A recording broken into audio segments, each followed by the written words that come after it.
Hi! Ngayon ipapakita ko sa inyo yung mga ginagamit ko sa mukha dahil ang daming nagtatanong sa akin kung ano ba daw yung mga gamit ko sa mukha. So ito yung balat ng mukha ko. Yan, wala akong makeup at wala rin tong filter. So ngayon, ayan, meron ako mga pimple mark. Pero ayan, yan yung skin ko sa mukha. At ito, ipapakita ko na siya sa inyo. Pag galing sa trabaho at naka-makeup ako, gumagamit ako ng micellar water.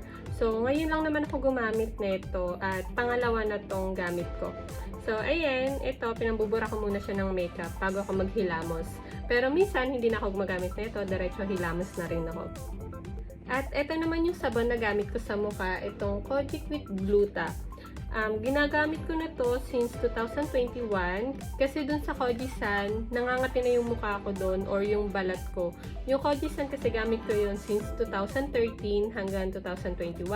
Tapos ngayon, pinalitan ko siya nito, yung Kojic with Gluta, dahil yun nga, nangangati na ako, kaya nagtry ako ng iba. So, ito siya at nahiyang din naman ako at hindi ako tinitigyawat dito. So, ito yung itsura niya at hinahati ko siya sa dalawa. Hatiin ko ng dalawa, magiging tatlo siya. So, kaya ko siya ginaganon para lumiit siya dahil mabilis siyang matunaw. Kaya, kailangan hatiin nyo siya para masave nyo yung sabon. After ko maghilamos, pagka magme-makeup ako or tuwing umaga, ganyan, naglalagay ako ng eye cream. So, kaka-start ko lang maglagay ng eye cream at ginawan ko siya ng vlog. Itong Art of R at itong Japan Sakura. Pero itong madalas kong gamit kasi hindi ko alam, parang bet ko lang siya. Tapos ito, ginamit ko siya nung ni-review ko siya ng 7 days. At mukhang okay din naman to, pero ito muna yung inuubos ko. Ayan, so ginawan ko ng vlog tong dalawang to kasi super dark na talaga nung under eye ko. Kaya, ayun, napabili ako na ito at nag-try. At hanggang ngayon, okay siya kasi medyo nag-light na yung under eye ko. Tapos yung wrinkles ko sa mata, nag-less na siya, lalo na yung dito. Meron pa rin, pero nag-less na siya.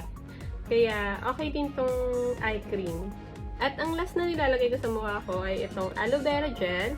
So, marami na akong na-try na aloe vera gel. At ito ngayon yung gamit ko, yung Nature Republic.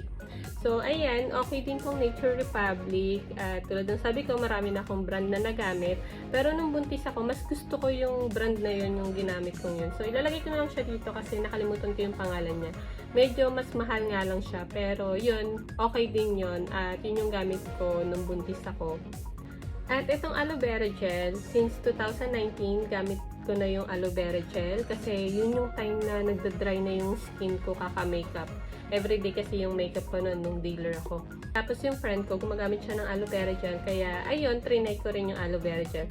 At hanggang ngayon, gumagamit pa rin ako. Hindi ako natutulog or pagkatapos ko maligo, talagang kasama na to sa routine ko.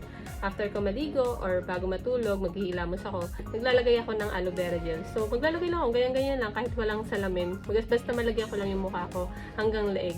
Tapos minsan, nilalagay ko rin siya sa kilikili ko. So, ayan. Yun yung mga gamit ko.